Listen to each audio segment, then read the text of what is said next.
everyone! My name is Christina Steffen, and I'm a design researcher based in West Philadelphia. In this video, I'll be reading for you Pretzels and a Problem of Scale, a piece I contributed to the Pact Press and Coral Restoration Foundation Changing Tides anthology. Thanks so much for checking it out.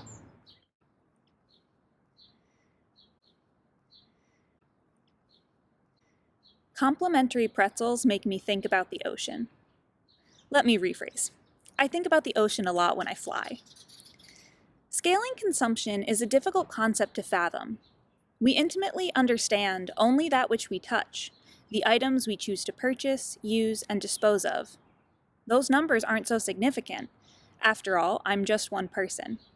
If I buy a Monday morning coffee in a disposable coffee cup, that only adds up to 52 cups a year.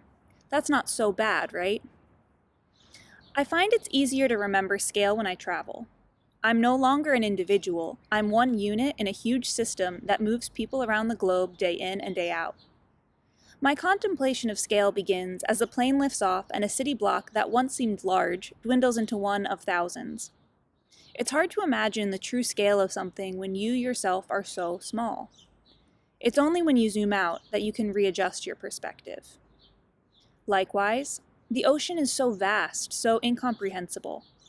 On a clear day, the human eye can see approximately 3 miles to the horizon.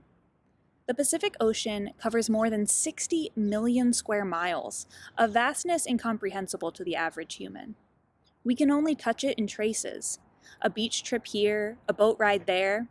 With a scale that massive, it seems untouchable. Mankind's effect on it was out of sight, out of mind for most people until, in 2015, a now infamous video began to circulate of an olive ridley sea turtle with a straw lodged in its nose. We are suddenly forced to grapple with this butterfly effect. Surely it wasn't my straw that made its way into this turtle's nose. Well, it was someone's. I'm shaken out of my musings by the flight attendant.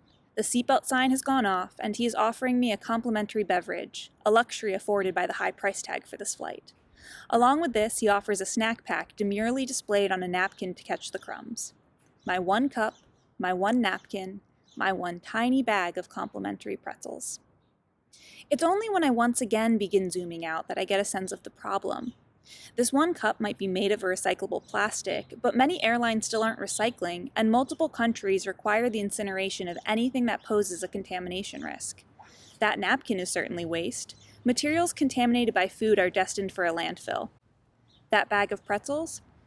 A non-recyclable layered vessel of propylene, polyethylene, and resin. Even more so than marriage, when two materials are brought together, no recycling plant can tear them asunder.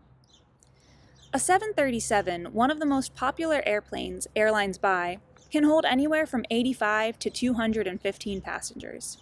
I see my one bag of pretzels, then see my seatmates' one bag of pretzels, and the persons next to them, then those of the people behind us, and the numbers begin to add up. American Airlines, the airline I fly with the most, shuttles approximately 500,000 people a day.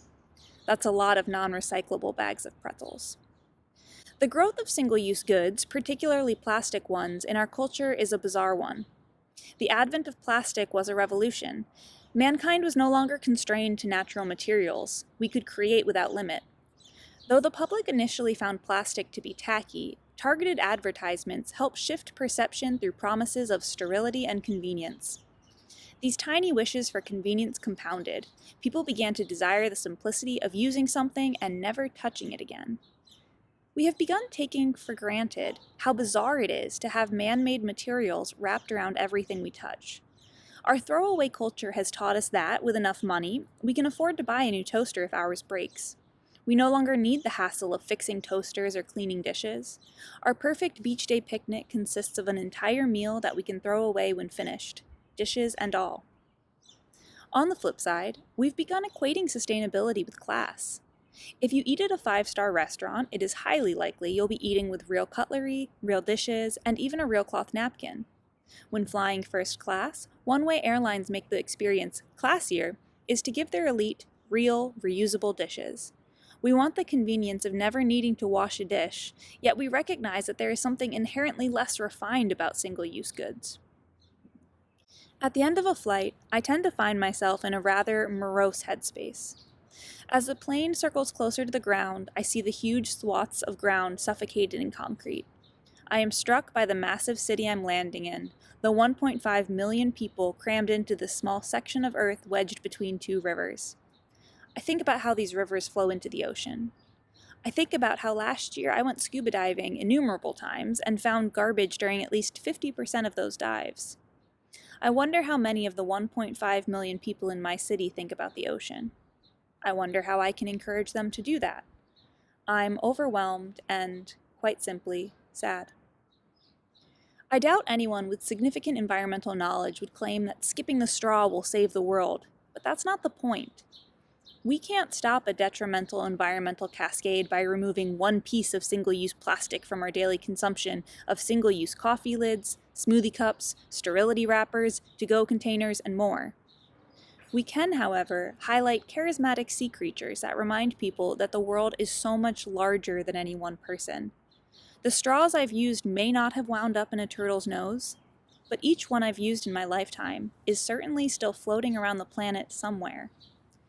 This problem starts small and quickly grows to be astronomical. I like to think that the solution might grow that way too.